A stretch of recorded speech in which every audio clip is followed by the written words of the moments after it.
ஒரு அறிஞர் ஆராய்ச்சி நூல் ஒன்று எழுதுவதற்காக அமைதியான இடத்தை தேடிக்கொண்டிருந்தார். அவர் அறியாமல் அரக்கர்கள் இருந்த பள்ளத்தாக்கை தன் இடமாக தேர்ந்தெடுத்தார்.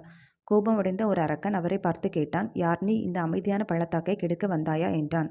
தயவு செய்து என்னை மன்னித்துவிடு. நான் ஒரு அறிஞன். அமைதியான இடத்தை தேடிக் கொண்டிருந்தேன். அதனால் இங்கு வந்தேன் என்றார்.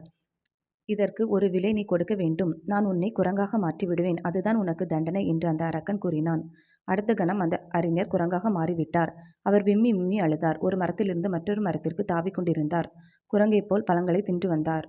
குரங்கு அறிஞர் நகரத்தை அடைந்தார். அங்கு ஒரு கப்பல் பாக்தாத் பட்டணத்திற்கு புறப்பட இருந்தது. அவர் அதில் தாவி ஏறினார். அதிலிருந்த பயணிகள் கூச்சலிட ஆரம்பித்தனர். குரங்கை வெளியே அனுப்புங்கள், கொன்றுவிடுங்கள் என்று கத்தினர். கப்பலின் தலைவன் அந்த விலங்கிற்காக வருத்தப்பட்டு சொன்னார், வேண்டாம், அதுவும் நம்முடன் வரட்டும். யாருக்கும் அது தொந்தரவு தராதவாறு நான் பார்த்துக் கொள்கிறேன். அந்த குரங்கு கப்பல் தலைவனுக்கு நன்றியுடையவனாய் இருந்தது. அதே சமயத்தில் பாக்தாத்தில் ஒரு செய்தி பரவி வந்தது. அரசருக்கு ஆலோசனை கூறுபவர் இறந்துவிட்டதாகவும் அரசர் அந்த இடத்திற்கு தகுந்த ஆளை தேர்ந்தெடுக்க விரும்புவதாகவும் அறிவித்திருந்தார். இப்பதவி விரும்புவோர் ஏதேனும் ஒரு செய்தியை தகுந்த முறையில் எழுதி அனுப்பலாம். அவற்றுள் எது மிகவும் நன்றாக உள்ளதோ அதை எழுதியவர் ஆலோசகராக தேர்ந்தெடுக்கப்படுவார் என்றும் அறிவிக்கப்பட்டது. இதை அறிந்த குரங்கு அறிஞரும் ஒரு செய்தியை எழுதினார். அரசருடைய சேவகர்களும் மற்றவர்களும் நகைத்தனர். இங்கே வேடிக்கையை பார், இந்த குரங்கு அரசருக்கு ஆலோசகராக போகிறதாம் என்று கேலி செய்தனர். ஆனால் எல்லா செய்திகளும் அரசரிடம் எடுத்து செல்லப்பட்டன. அரசர் எல்லாவற்றையும் படித்தார். அந்த குரங்கின் செய்தி மிகவும் நன்றாக இருந்தது. அந்த குரங்கை நேர்முக தேர்விற்காக அரசர் வர சொன்னார். அக்குரங்கு நல்ல கம்பீரமாக உடையணிந்து குதிரை மேல் ஏறி பாக்தாத் தெருக்களில் ஊர்வலமாக வந்து அரசனை சந்தித்தது. அரசவையில் அதனிடம் நிறைய கேள்விகள் கேட்கப்பட்டன.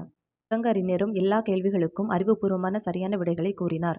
அரசருக்கு அது மிகவும் பிடித்துவிட்டது.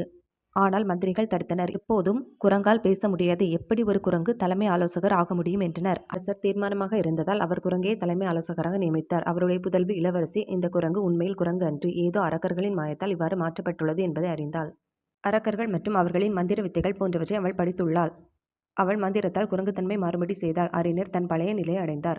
அவர் இளவரசிக்கு நன்றி கூறினார். பல ஆண்டுகள் அங்கு தங்கி நன்றியறிதலோடு அரசருக்கு தகுந்த ஆலோசனைகளை வழங்கினார். நீதி அறிவுடையோர் எவ்வுருவில் இருந்தாலும் மதிக்கப்படுவர்.